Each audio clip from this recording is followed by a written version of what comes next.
a todos, chicos. Hoy tenemos con nosotros a Javier, que es profesor de universidad y especialista en inteligencia artificial. Como sabéis, la vida está en constante cambio, sobre todo en las nuevas tecnologías, y creo que cuanto más informados y formados estéis, mejor va a ser vuestro futuro. Le doy paso a Javier. Por favor, portaros muy bien y aprender muchísimo. Gracias, Noelia.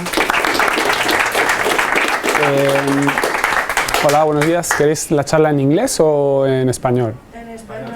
¿Español? Vale. Yo me llamo Javier.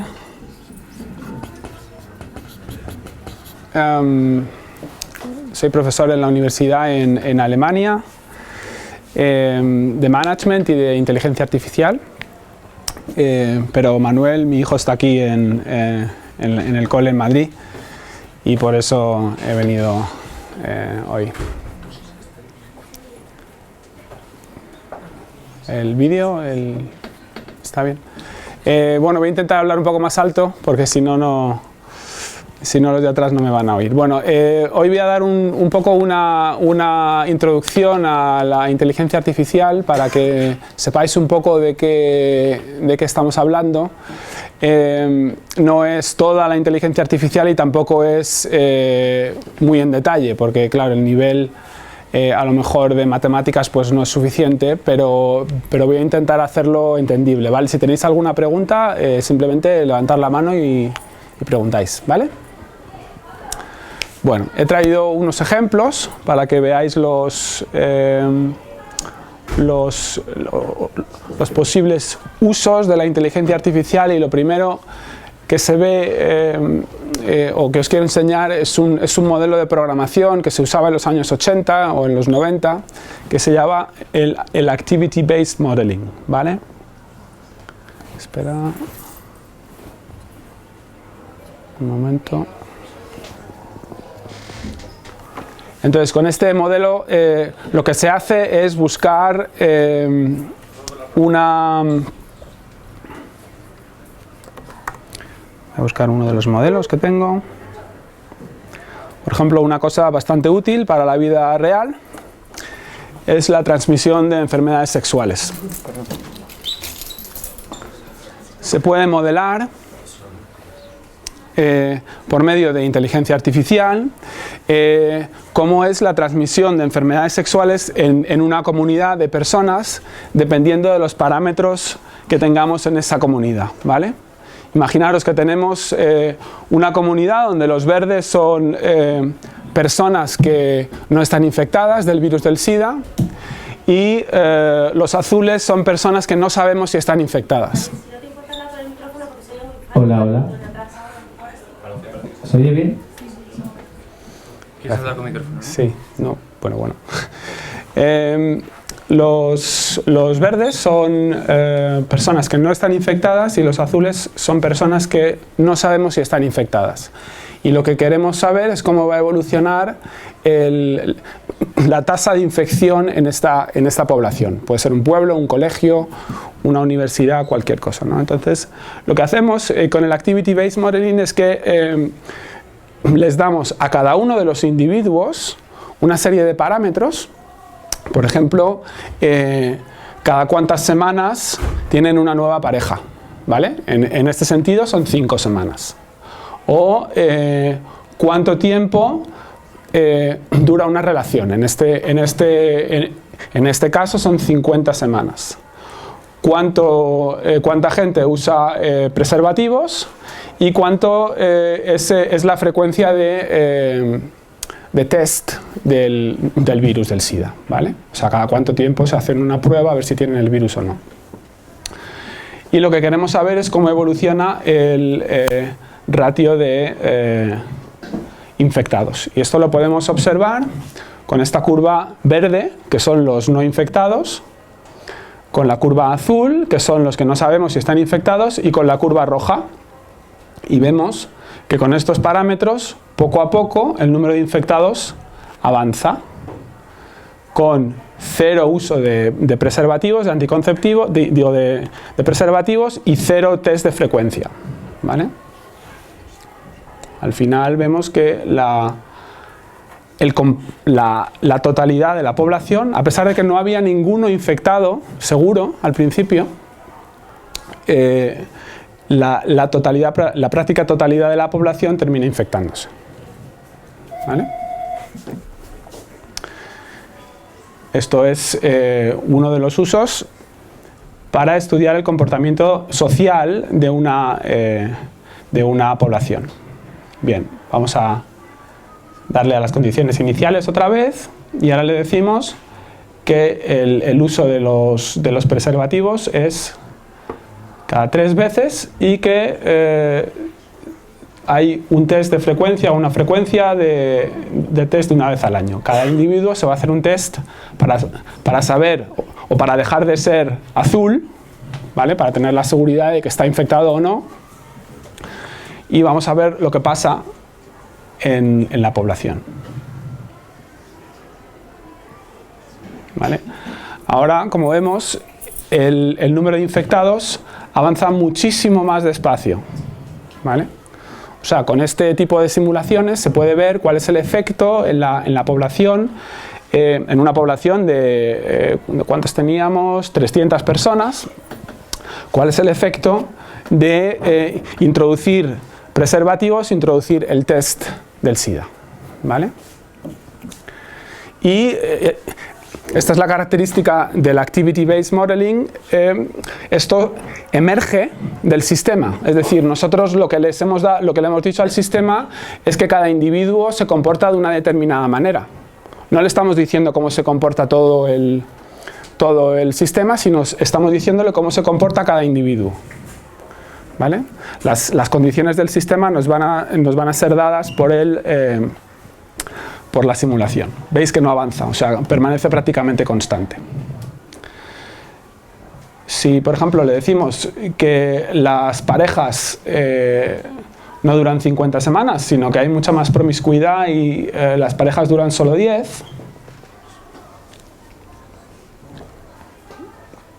solo se usa una vez el condón, el preservativo, y no hay ningún test, veremos cómo probablemente la curva roja avanzará mucho más rápido. Primero el azul, claro, y luego la roja seguirá. ¿Vale?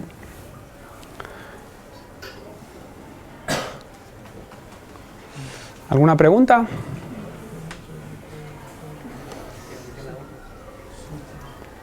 Sí, solo queda uno. Bien, vamos a hacer otra simulación.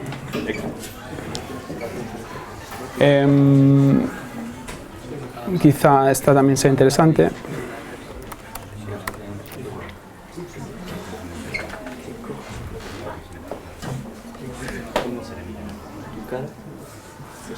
Por ejemplo, la dinámica de creación de grupos haciendo proyectos.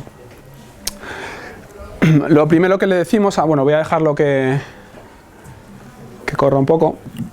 Lo que queremos saber es en una red que va creciendo, en una empresa, donde los proyectos son realizados por 4 personas, ¿cuánto de disgregado está esta red?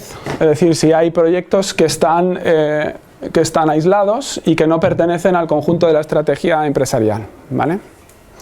Y esto lo hacemos dependiendo de si los integrantes o la probabilidad de integración en el grupo o de integrar nuevos elementos en nuestros proyectos es dependiente de unos determinados parámetros. Q representa la probabilidad de que elijamos a alguien que ya ha trabajado con nosotros, en este caso es un 65%, y P es la probabilidad de que elijamos a alguien que no ha trabajado antes con nosotros. ¿Vale? Y lo que queremos es que nuestro porcentaje de agentes que están en el grupo grande sea el 100%, es decir, que estemos aquí en esta curva en 1. ¿Vale? Esto da una medida de la disgregación de la red y el alineamiento que existe dentro de la empresa. Bien, pues si variamos estos parámetros, esto sirve, por ejemplo, para un departamento de personal que esté intentando determinar qué porcentaje de gente nueva tengo que meter en los proyectos y qué porcentaje de gente antigua tengo que meter en los proyectos para tener más éxito. Si cambiamos los parámetros y le damos a Setup otra vez, veremos que nuestra red es mucho más compacta, ¿vale? Esto significa que todo el mundo trabaja con todo el mundo. Nosotros estamos trabajando al 100%, el 100% de nuestros trabajadores están dentro de una red compacta. Esto se puede medir y sería muy complicado medirlo, cuidado. Sería complicado medirlo en un entorno real, pero por medio de la simulación no cuesta nada ver cuál es el óptimo para nuestra organización, ¿vale? Para que tengáis un poco de un sentido, un poco de lo que esto se hace con un programa, ¿vale? Que es este código, ¿vale? La visualización es solo el interface para comunicárselo a los que toman las decisiones, pero esto se hace en realidad con un programa.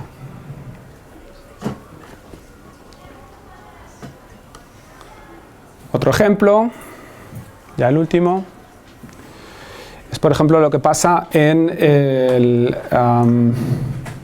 con los pájaros.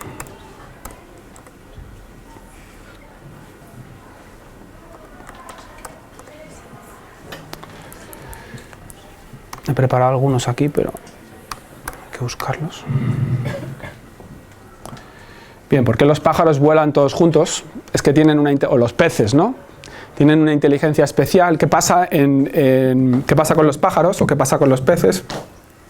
Cuando un pez está nadando,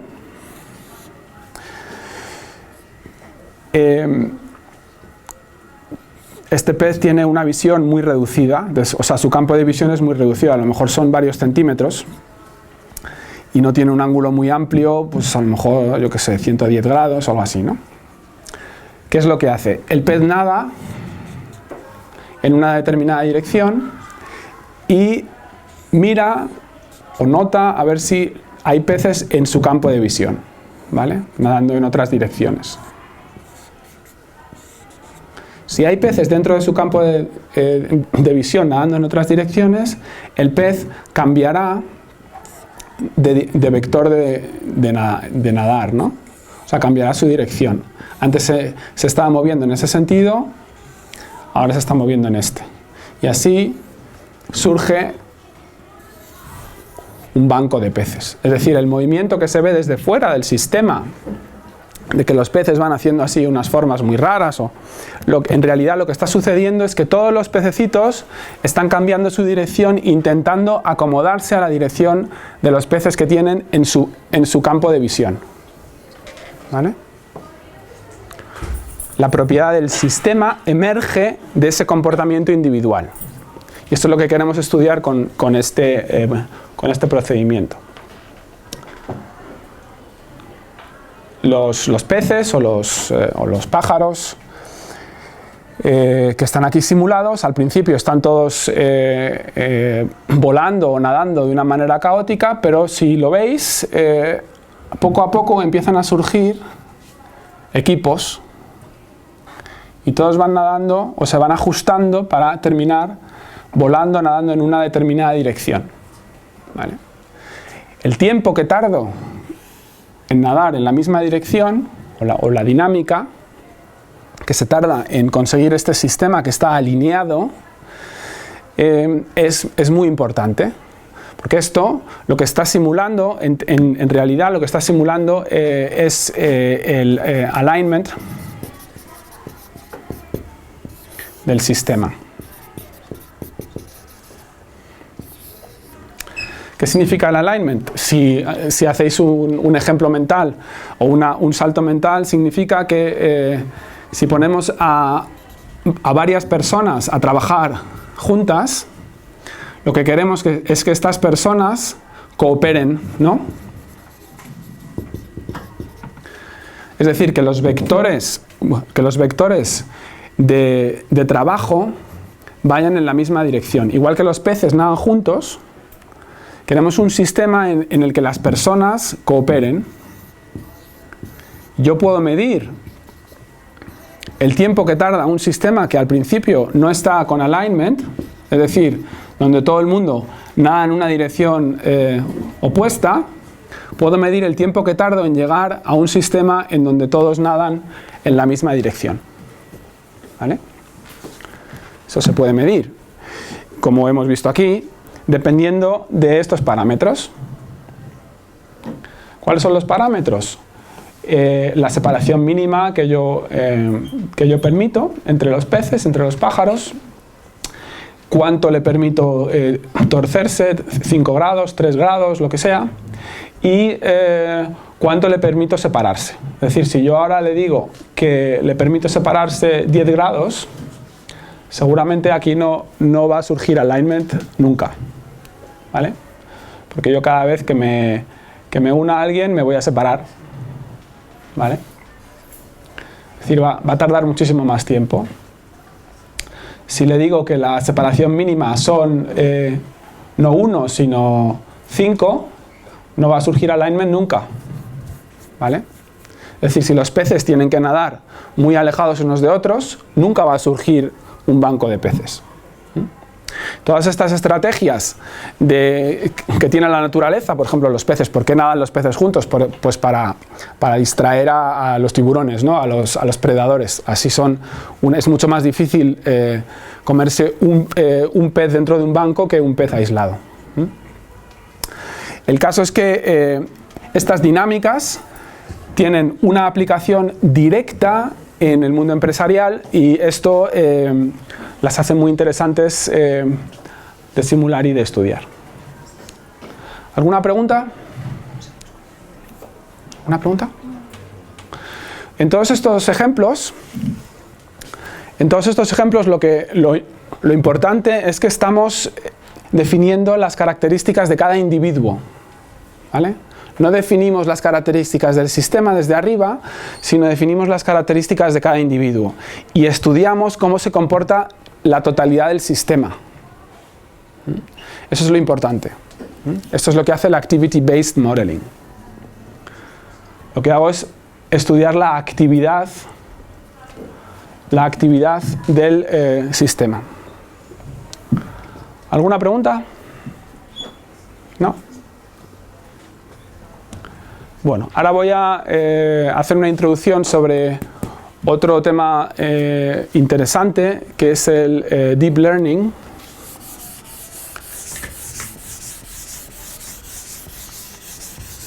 Y para eso tengo que hacer un poco de introducción, ¿vale? En realidad esto está muy de moda ahora mismo. Imaginaros un cerebro humano.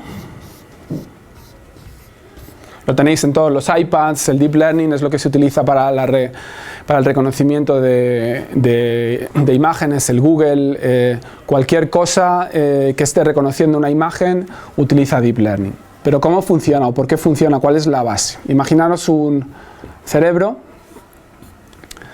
¿vale? Este cerebro está formado por una suma, más o menos 10 elevado a 12, neuronas, ¿vale? Estas neuronas tienen más o menos 10 elevado a 21 conexiones, ¿vale? O sea, conexiones entre I y J. Esto forma una red, ¿vale? Una red muy compleja. Cada uno de los nodos son neuronas y cada uno de los axones o de las conexiones forman una red compleja que al final es lo que determina la estructura cerebral, ¿vale? Entonces, vamos a ver los elementos en concreto, vamos a ver cómo funciona una neurona.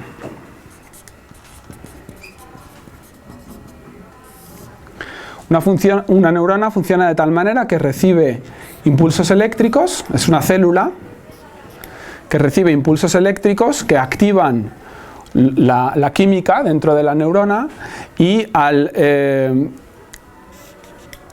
llegar a un determinado nivel expulsa, esto es el input y esto es el output, expulsa un impulso eléctrico para el siguiente, ¿vale? O sea, recibe una serie de inputs y expulsa un impulso eléctrico fuera. Esto matemáticamente se explica o se representa con una función de activación.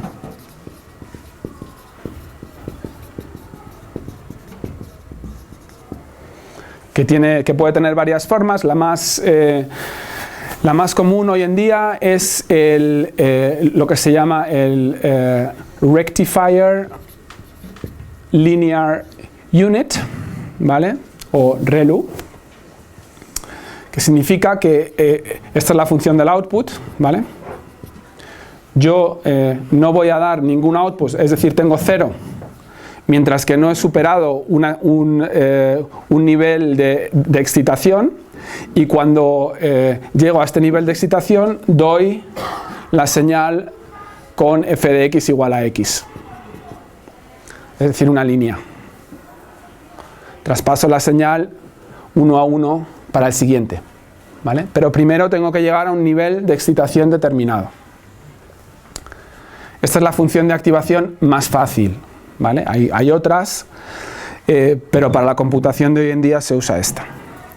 Bueno, esto, que es una neurona, lo que se hace es ponerlo en distintas configuraciones de redes. ¿Por qué se ha utilizado la inteligencia artificial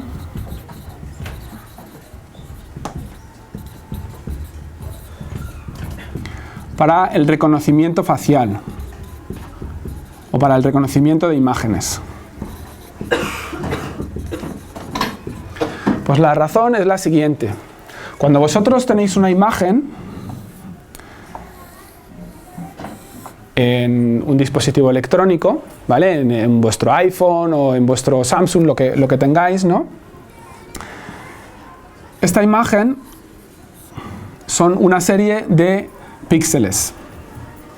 ¿Conocéis el concepto de píxel? ¿Sí? Bueno, pues un píxel es un puntito, aquí.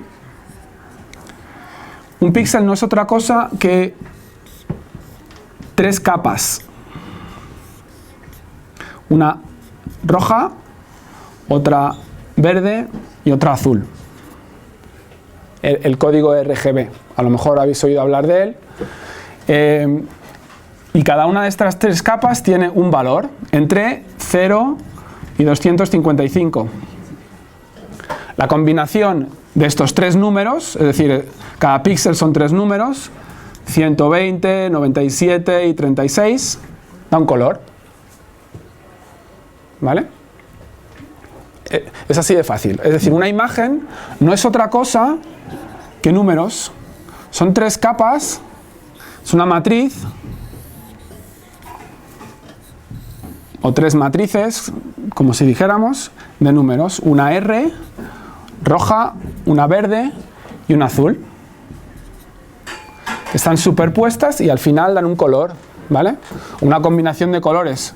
Muchísimos píxeles, y cuantos más píxeles, pues más complicado, más difícil y más resolución. Cuanto mejor es la cámara, más resolución tenéis en la imagen, ¿vale?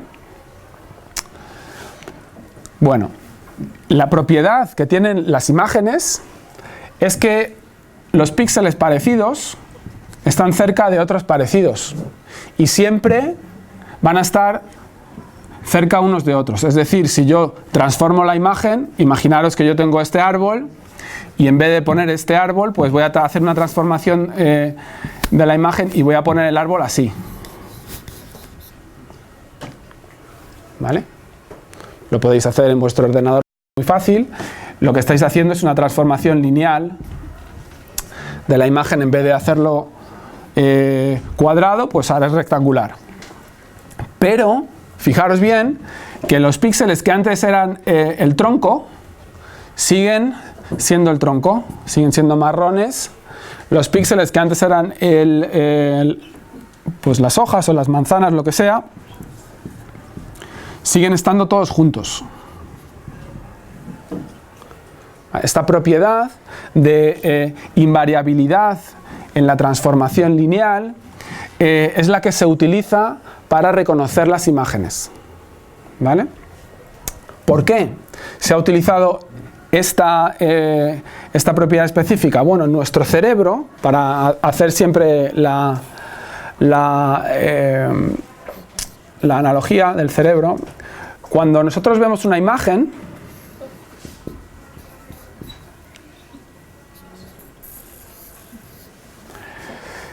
esta información pasa directamente al lóbulo occipital, es decir, en esta parte de detrás, ¿vale?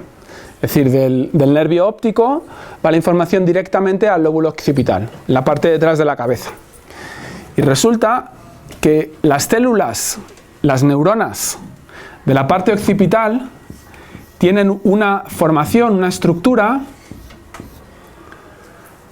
en matriz, en forma de matriz, forma regular, igual que la imagen que estamos viendo en el teléfono, que la imagen digital. Es decir, yo tengo el ojo, que es en realidad un sensor, la córnea, etcétera, y el nervio óptico está mandando esta información eléctrica a el córtex occipital, que lo que va a hacer simplemente es activar las neuronas que me representan el árbol. Hoy en día, poniendo una serie de sensores en gente durmiendo, se puede saber lo que esta persona está soñando, ¿vale? Es decir, si se ponen unos sensores en la parte occipital, yo puedo, por medio de Deep Learning, se puede saber si esta persona está soñando con un tigre, o se puede recomponer la imagen que esta persona está soñando. Esto hoy. Pero seguramente en los próximos años esto se va a poder hacer sin necesidad de tener un sensor pegado a la cabeza. Es decir, se va a poder leer por lo menos el pensamiento visual. Lo que yo estoy viendo se va a poder leer directamente en el cerebro. Esto elimina problemas como la ceguera en gente que no les funciona el ojo, ¿vale? Es decir, si yo, porque el ojo no es otra cosa que un sensor, si yo soy capaz de estimular directamente el cerebro, no necesito el sensor, ¿vale? ¿Alguna pregunta? ¿Sí? Pero lo que dices de conseguir que el sensor del ojo sea otra cosa, también lo pondrían en el ojo, plan, o te lo meterían dentro del cerebro. Claro, lo que se hace hoy en día, esto es una práctica, vamos, es un proyecto que lleva unos 20 años. Lo que se hace hoy en día es, pues, te rapan la cabeza, te ponen en un fMRI, ¿vale? Que es un aparato para medir la tensión magnética cerebral, y te empiezan a medir el comportamiento, o sea, y te ponen imágenes mientras tú estás soñando, ¿vale? Pues te ponen una serie de estímulos y lo que te hacen es medirte la actividad cerebral, ¿vale? Entonces, a partir de esta información que se puede leer, la inteligencia artificial es capaz de discernir en qué está soñando esta persona. En el futuro los sensores no serán solo, es decir, no tendrás que meterte en un laboratorio, sino habrá cascos que permitan la comunicación, por ejemplo, visual, sin necesidad de tocar el cerebro o la cabeza, ¿vale? La peculiaridad de esto, o por qué el córtex visual, es que prácticamente el 80% de la información que entra en nuestros sentidos es visual, ¿vale? Y por eso tiene una importancia tan grande. El sistema para hacerlo os lo explico ahora, o las matemáticas que hay detrás de esto os las explico un poco ahora. Pero lo que hay que recalcar aquí es que la red neuronal que se encarga de procesar en vuestro cerebro la información visual tiene una estructura muy regular, ¿vale? Está mimetizando la información que llega del nervio óptico y le llega de una manera matricial.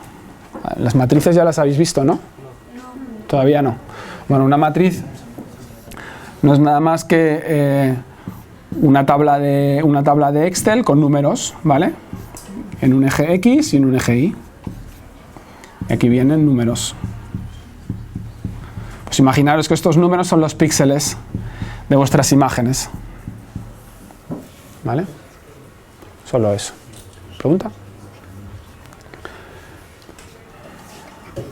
¿Tú tienes una pregunta? A ver, pregunta.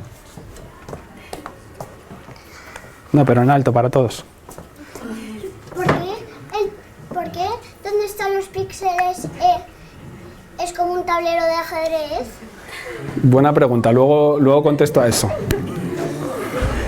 En realidad se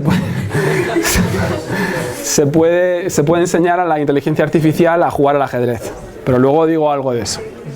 ¿Vale? Es una buena pregunta, luego te contesto.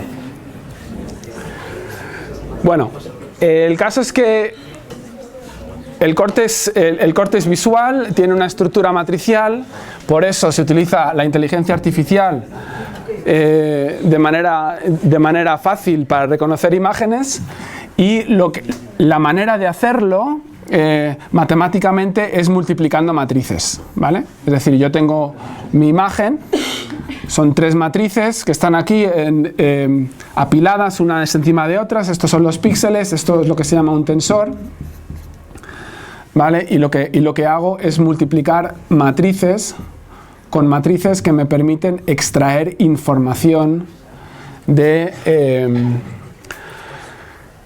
la imagen. Entonces yo lo que voy a hacer va a ser, lo primero, aprender que todos los píxeles que son marrones están juntos, y si reconozco un tronco o reconozco unas hojas, al final voy a saber que esto es un árbol, ¿vale? Si no reconozco un tronco pero reconozco hojas, pues a lo mejor lo que voy a decir es que es una planta. Y esto se explica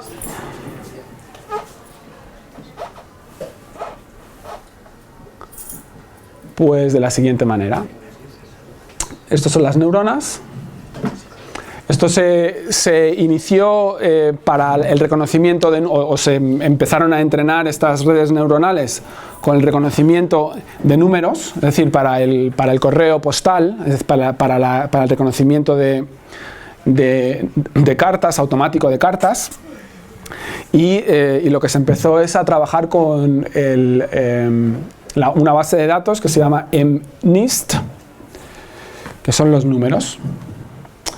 Y básicamente lo que se hace, no lo voy a explicar mucho en detalle, pero es hacer una serie de neuronas que están apiladas en capas, por eso se llama deep, ¿vale? O sea, profundo, y estas neuronas están intercambiando información de manera estadística. Tienen unas funciones de activación que van a ser estas, y bueno, las matemáticas detrás de ello pues no interesan mucho.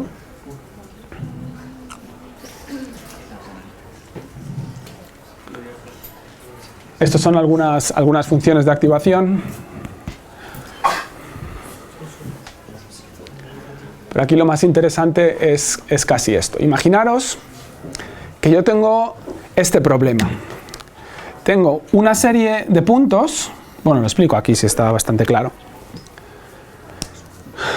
Una población amarilla y una población azul. Y lo que quiero es hacer una línea entre las dos poblaciones que me permita separar a los dos, ¿vale? Hay una manera de hacerlo, que sería haciéndomelo fácil, ¿vale? Directamente poniendo esta línea, pero este problema tiene, esta solución tiene un problema, que tiene lo que se llama un high bias. el modelo no es capaz de separarme bien los datos. Veis que hay algunos que no están bien separados.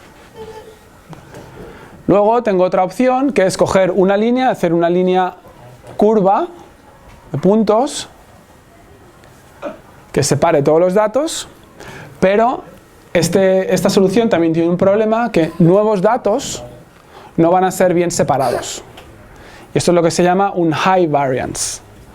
Yo lo que quiero evitar cuando hago un modelo de inteligencia artificial que aprenda a predecir dónde va a ir el punto, que aprenda a separar árbol o planta, es que tenga un bias bajo y que tenga una varianza baja, ¿vale? Es decir, yo lo que quiero es evitar el underfitting y el overfitting. Estos dos conceptos son muy importantes para el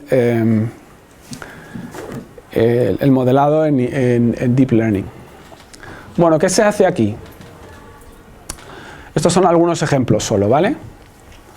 Yo puedo utilizar el Deep Learning para reconocer individuos, ¿vale? Esto se hace, por ejemplo, con la vaca. Primero me reconoce todo lo que no es la vaca, luego me va reconociendo las manchas, luego las manchas marrones, luego las blancas, etcétera, etcétera, hasta que cada capa está reconociendo una parte y al final me va a decir es una vaca, un ternero, un toro, etcétera. You gotta go. Tienes que ir. Hasta luego. Chao. Esto, lo mismo con los coches, lo mismo con un edificio, es igual, ¿no? El siguiente paso, también puedo hacer esto con el cambio, ¿vale? Lo que realiza actualmente el iPhone, o lo que ha traído el iPhone X. Está fuera. Es el cambio de perspectiva, ¿vale? Es decir, que la cara cambie de ángulo. Es muy difícil seguir reconociendo una cara si yo en vez de verla así, la veo así. Lo que para nosotros es muy fácil, es decir, yo a ti te reconozco así también, para un ordenador es muy difícil. Por medio del era muy difícil. Por medio del Deep Learning esto es ahora posible, ¿vale?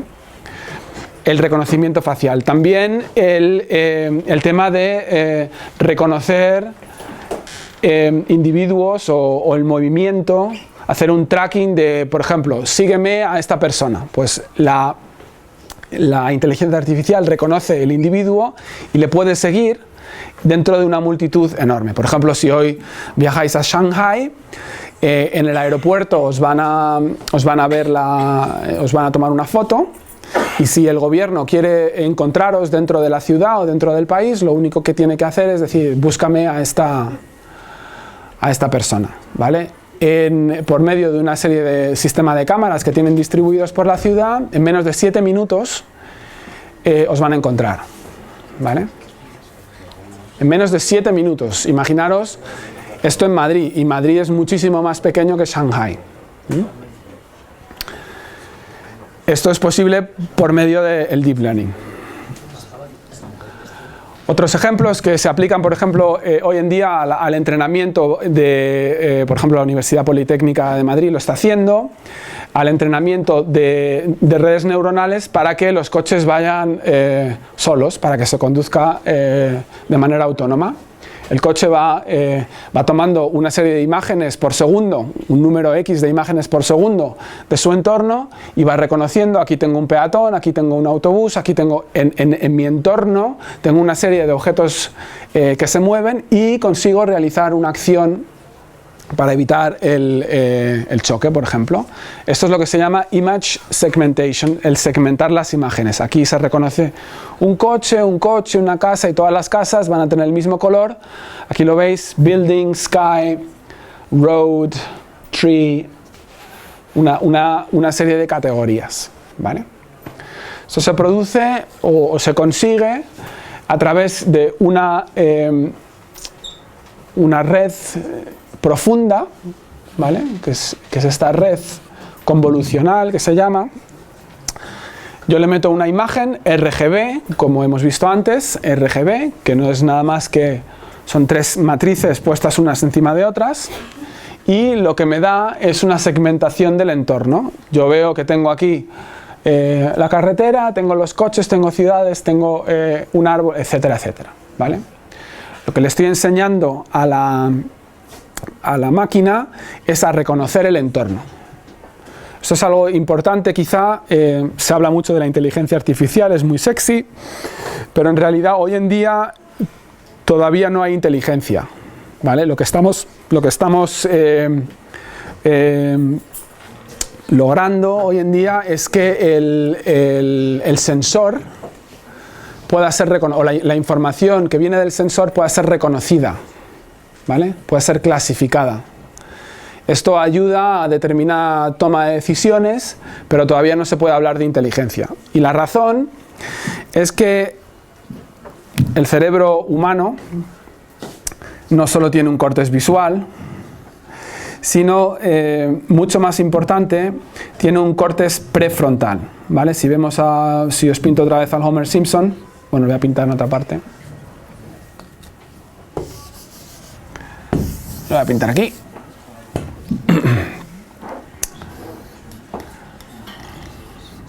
Si hacéis más o menos así con el dedo, ¿vale? Justo encima de las cejas, podéis hacerlo si queréis.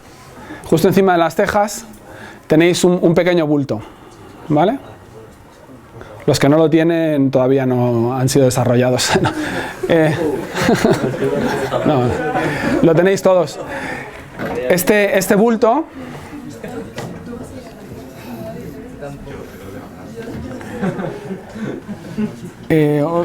pues aquí están los ojos, ¿vale? Este bulto es el hueco que ha hecho el cráneo para la zona más desarrollada de nuestro cerebro, ¿vale? Que se llama el córtex orbitofrontal, el orbitofrontal cortex, ¿vale? En esta región del cerebro está la moral. Es decir, la capacidad del ser humano de realizar acciones morales. ¿Tienes alguna pregunta? ¿Alguna pregunta? Si quieres seguir durmiendo, puedes seguir durmiendo. El córtex orbitofrontal tiene una estructura muchísimo más compleja que el córtex visual, ¿vale? Aquí teníamos una matriz relativamente fácil de hackear, entre comillas, por medio de matemáticas sencillas, es decir, el mismo procesador gráfico, Graphic Process Unit, que utiliza vuestra PlayStation, es lo que se utiliza para hacer Deep Learning, ¿vale? Es decir, relativamente sencillo, lo único que hace falta es multiplicar matrices, y esto lo hacen las máquinas muy fácil. Pero el córtex orbitofrontal tiene una estructura muchísimo más compleja, porque su estructura no es una matriz, sino tiene una estructura de scale free.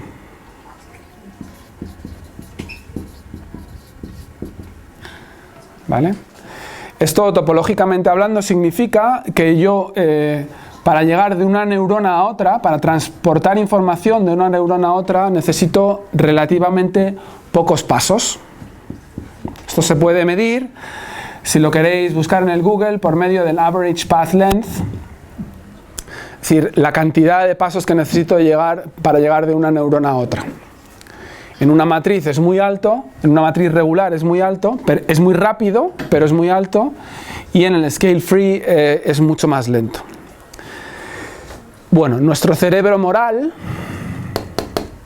todavía no ha sido hackeado por las máquinas.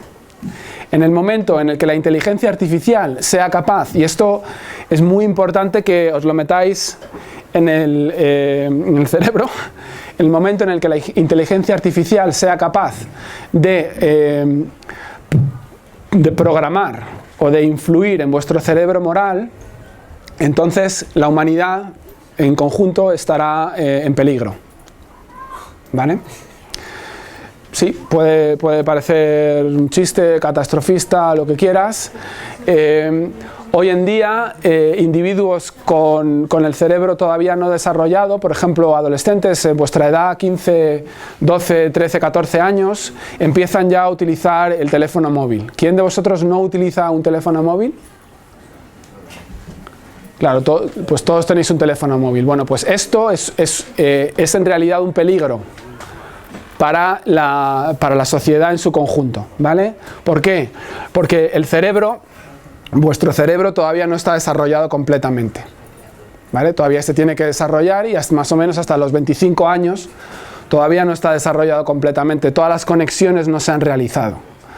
Todas las aplicaciones o la mayoría de las aplicaciones que están metidas dentro de vuestros iPads, dentro de vuestros teléfonos móviles, están diseñadas para generar un proceso químico de excitación rápida, ¿vale? Es decir, el circuito de la dopamina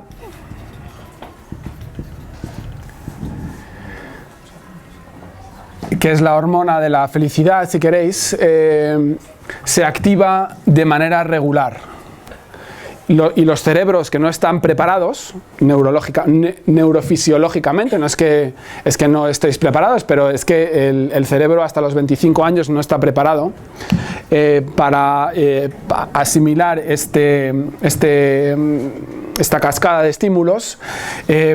Cuando yo meto a un cerebro con tantos estímulos y le hago adicto, entre comillas, a los likes o al Facebook o al Twitter o lo que sea, lo que estoy generando es una persona adicta al feedback rápido.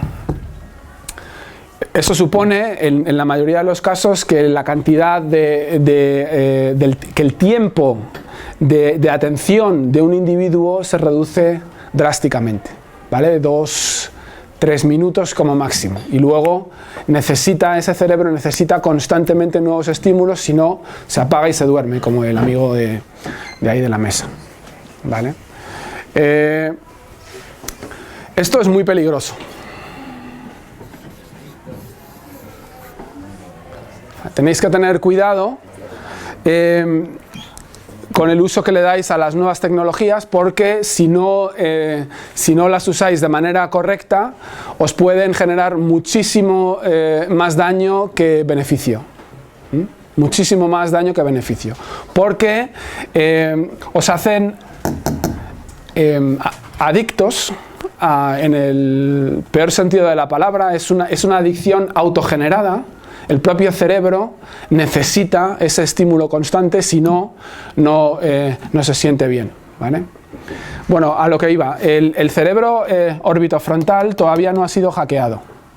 En el momento en el que sea hackeado, en el momento en el que se pueda explicar esta dinámica por medio de una serie de operaciones matemáticas, entonces todas las aplicaciones de inteligencia artificial se meterán dentro de nuestro cerebro. ¿Vale? Y nos ayudarán a tomar decisiones como pues en un juicio o en decisiones morales, ¿vale? Imaginaros que vuestro teléfono dentro de 10 años, cuando estéis decidiendo con quién os vais a casar, vosotros le metéis la información de Pedro y entonces te dice, no, Pedro no es un buen marido, no va a ser un buen marido porque tiene antecedentes genéticos que no son compatibles con los tuyos. ¿Vale? O no, Pedro no, porque sus padres están divorciados y la probabilidad de que Pedro también se divorcie es muy alta. Toda esta información va a estar en los sistemas. Es decir, vosotros dentro de poco, dentro de unos años, llevaréis unas gafas en las que al mirar a... ¿Cómo te llamas? Rodrigo, al mirar a Rodrigo me dirá, bueno, es interesante conocer a Rodrigo porque se le da muy bien las matemáticas. Entonces me voy a hacer amigo de Rodrigo. Pero eso me lo va a decir... Bueno, no sé si se te dan bien, pero... es ficticio.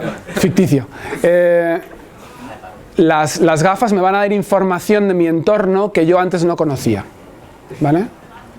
Y esto va a ser un tema que va a influir directamente en el comportamiento, es decir, terminaremos siendo biónicos, es decir, con implantes exógenos o endógenos que nos permitan subir nuestro nivel, nuestra performance, ¿vale? ¿Alguna pregunta? Sí. Una pregunta. Esta podría ser una de las limitaciones en cuanto a pues esto, ¿no?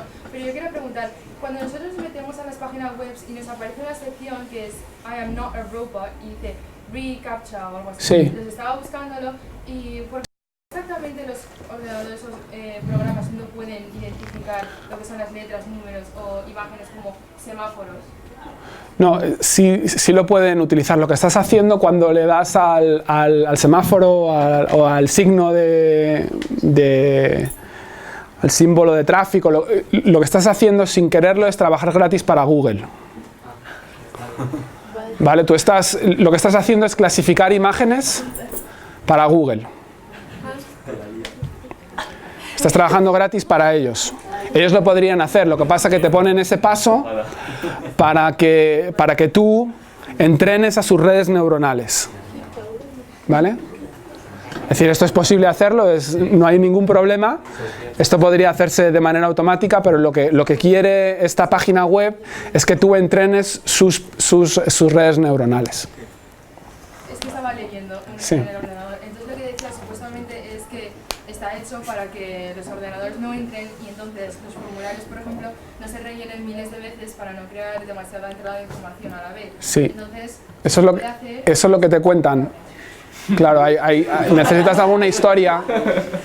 Necesitas alguna historia para que el mono se coma el plátano que tú quieres y no se coma la naranja. Claro. Es posible hacerlo. No hay ningún problema en entrenar una red neuronal que se quiera meter dentro de la página que tú quieras.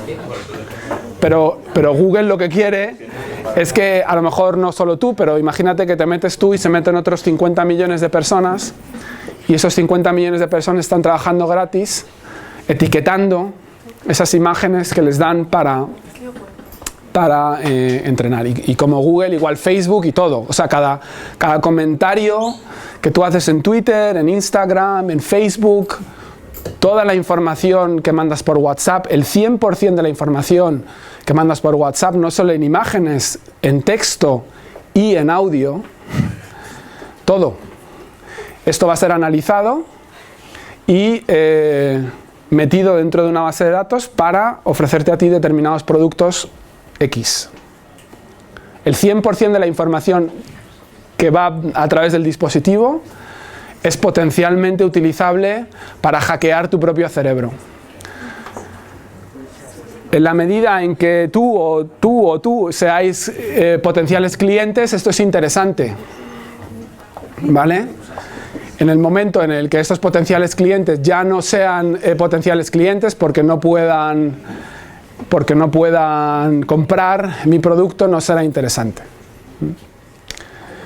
Entonces, por eso te digo, cuidado, mucho cuidado con temas, por ejemplo, yo lo veo en la universidad, temas como intercambiar imágenes entre compañeros, no solo imágenes de la cara, imágenes del cuerpo.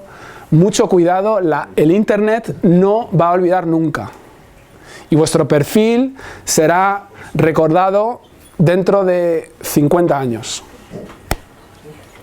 Toda la información visual, texto, la voz, esto va a generar un perfil que os va a venir a buscar dentro de 10 años o 20 años cuando tú seas médico o cuando tú seas director de fábrica.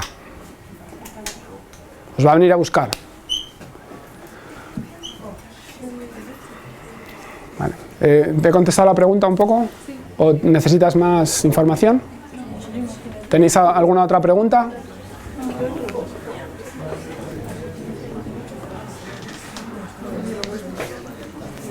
Es decir, esto tiene bastantes implicaciones. Bueno, hay muchísimos ejemplos. eso es lo que os decía. Por ejemplo, aquí tengo la foto en blanco y negro, ¿vale? Si es blanco y negro solo tengo una capa, una escala de grises, es una capa, ¿vale? Y esos son números. Tengo el píxel y tengo números. Y lo que hago es pasar esta ventanita de convolución por toda la imagen y al final consigo reconocer diferentes tipos de flores o diferentes tipos de caras o lo que sea. En realidad da lo mismo. Objetos en perspectiva. Esto también es interesante, lo que se llama bag of words. Se consigue generar a través de una imagen una bolsa de palabras, ¿vale? Yo veo una boca, veo dos ojos, veo un collar, veo tal, y al final decido que es una cara. Pero al final, no sé, ¿cuál era tu nombre, perdona? ¿El mío? Sí. Carolina. Al final, no solo voy a poder reconocer una cara, sino que voy a poder reconocer tu cara, ¿vale? Esto es hoy posible en Shanghai, como os he dicho, es posible encontrar a alguien, da igual quién, en 7 minutos. Y es una ciudad con varios millones de personas. Si vosotros cruzáis la calle en rojo, por ejemplo, el semáforo va a hacer una foto os va a hacer una foto y esta foto va a servir a la policía para encontraros y restaros puntos en vuestro carnet social. Entonces, cada individuo tiene un carnet social que le obliga a comportarse. Si no paga la multa o si no se comporta de una manera más sociable, a lo mejor no puede meterse en un tren, o no puede meterse en comprar un billete de avión, o no puede ir sus hijos no pueden ir a la universidad. ¿Vale? Esto, sí. A ver, tu casa no, porque claro, buena pregunta. Porque no van a tener cámaras. pero saben que has entrado ahí. Saben que has entrado y además hoy en día cuesta más o menos, teniendo el número de teléfono, cuesta no mucho entrar en el dispositivo y encender el altavoz. Yo he trabajado para la policía aquí en España, en Alemania, para encontrar a gente que trafica con armas o gente que hace pornografía infantil. Y en menos de 20 minutos de búsqueda te puedo decir cuál es el teléfono de Ronaldo. Por triangulación. Con los datos, claro, necesito los datos de Orange o de Amena o de Vodafone, pero esta gente lo puede saber perfectamente porque sé dónde tiene los partidos, sé quiénes son la gente de su equipo, dónde ha jugado, tal. En menos de 20 minutos se puede localizar en 4 o 5 pins dónde está una determinada persona. Muy fácil. La red da la información, es decir, si en el futuro no va a ser necesario saber la información del individuo, pero va a bastar con conocer la información de su red, ¿vale? Es decir, la gente que está a su alrededor me va a dar mucha información sobre el individuo que yo estoy intentando entender.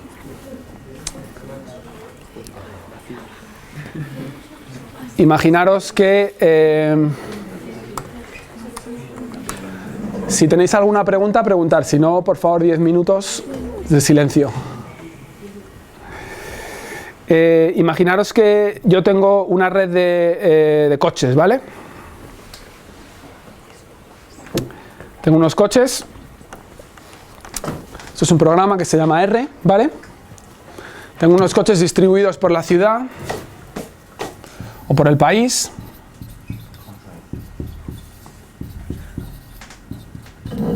Y cada uno va a donde quiere, ¿no?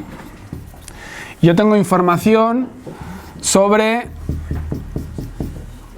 la gente que va dentro del coche, sé el consumo, sé la edad, sé lo que han comprado, sé en qué gasolinera han parado, sé prácticamente dónde se ha movido ese coche, lo sé al 100%.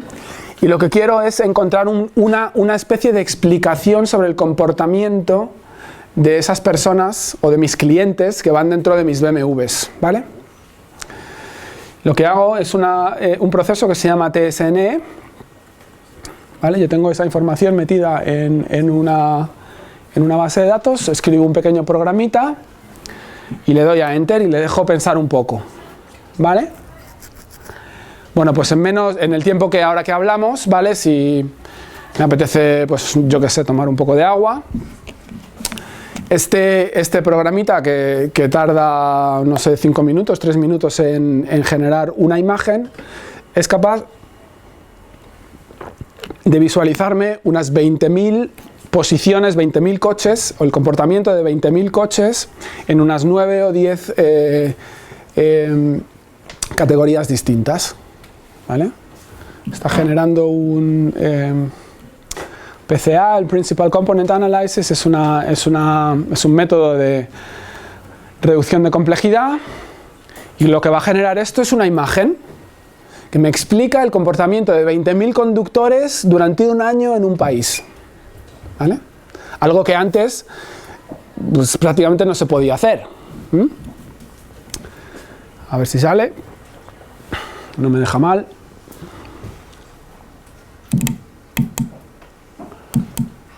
Esto para un departamento de marketing o para una persona tomando decisiones a quién le vendo este coche o a quién le vendo, cómo se comportan los hombres mayores de 50 conduciendo un Serie 3 o un Serie 7 o lo que sea, ¿no?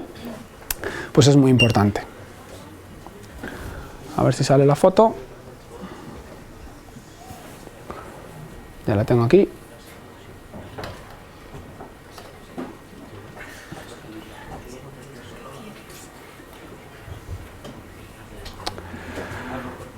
A ver.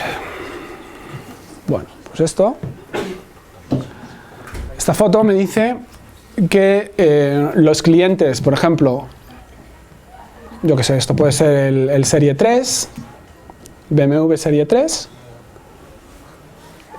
está bastante distribuido, y el Serie 5 es mucho más compacto, y el Serie 7 es compacto, y el Z4 es un poco más distribuido, pues a lo mejor lo tiene un adolescente con mucho dinero o lo tiene el abuelo de 60 que se acaba de divorciar, ¿no?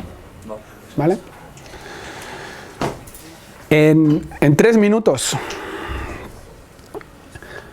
somos capaces de visualizar más o menos 2 millones de datos, ¿vale? Y esto se lo das a un departamento de marketing y te hace una estrategia de marketing, ¿vale? O a lo mejor quizá también interesante, como último ejemplo, es la capacidad de las redes neuronales para generar conocimiento nuevo. Perdón. Sí. ¿Qué son los números esos que hay? Esos son las categorías de los productos, ¿vale? Es el producto número 9, el 5, el 6. Solo una etiqueta, que es para hacerlo más fácil. No sé si tenéis que escribir a veces trabajos para el colegio. Sí, ¿no? A veces, ¿no? Bueno, pues este programa que veis aquí es capaz de escribir los trabajos solo. Claro. En concreto, aquí lo que hemos hecho es una tecnología que se llama Generative Artificial Intelligence. Es coger todos los textos de Nietzsche en inglés y enseñar al programa a escribir como Nietzsche, ¿vale? Entonces, esto es posible hoy en día, ¿vale? Hay unos parámetros, la temperatura, que es la cantidad de creatividad, y el número de épocas que le dejo pensar, y empieza escribiendo bastante mal, ¿vale? Con 20 épocas y una temperatura de 0,2. Aquí tengo mucho orden local, pero poco sentido global. Esto lo ha escrito la máquina, ¿vale? Esto lo escribe la máquina solo. New faculty and the jubilation reached its climax when Kant and such a man, ¿vale? Esto es gramaticalmente, localmente es correcto, pero toda la frase no tiene sentido, globalmente no es correcto. Es decir, se sabe que no es una máquina, que no es una persona. Pero si le voy dando más tiempo para pensar y mantengo una temperatura media, por ejemplo esta, cheerfulness, friendliness and kindness of the heart are the part of the soul who have been the art of the philosophers. So, esto es correcto localmente y globalmente el texto va cobrando sentido, ¿vale? Si esto le dejas aprender, al final el ordenador te consigue escribir un libro. Y esto es posible hoy en día, ¿vale? Bueno, las aplicaciones son infinitas. Yo ahora mismo estoy trabajando, por ejemplo, con hospitales para ver el comportamiento del cerebro. Os puedo enseñar el último paper que estoy sacando.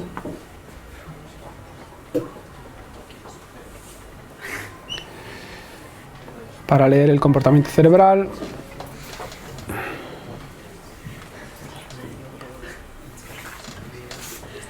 Y con esto acabo ya.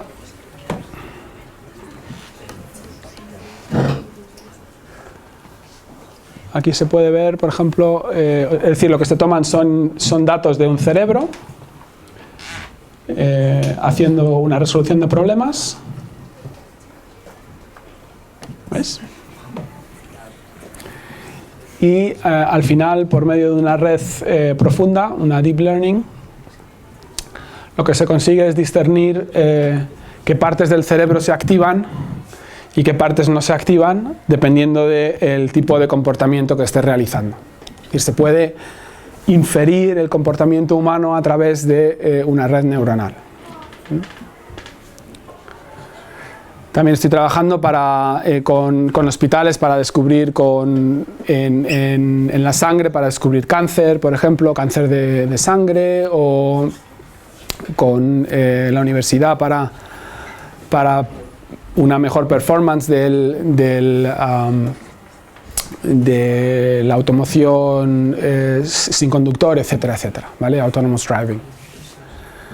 Bueno, hay muchísimas aplicaciones. Como mensaje final, si queréis, yo os invitaría a desarrollar vuestras capacidades en las dos P's, People y Programming, ¿vale? El inglés del futuro no va a ser el idioma inglés, tampoco va a ser el chino. El inglés del futuro es programar. Y el que no sepa comunicarse con una máquina va a tener un problema. La siguiente dimensión son las personas, es decir, la empatía, desarrollar la capacidad de trabajar con otros. ¿Vale? Si podéis desarrollar esas dos dimensiones, creo que no tendréis problema en el futuro. El tema de programming está muy relacionado con las matemáticas. Al que no le gusten las matemáticas, que se ponga las pilas. ¿Vale? Porque sin matemáticas no se puede programar. Es decir, el álgebra lineal es necesario, el cálculo no tanto, pero el álgebra lineal lo vais a necesitar muchísimo. ¿Vale? Y bueno, nada más. ¿Tenéis alguna pregunta? Si os interesan estos temas, Noelia os puede dar mis datos y yo os doy toda la información que necesitéis. ¿Vale? Venga, muchas gracias.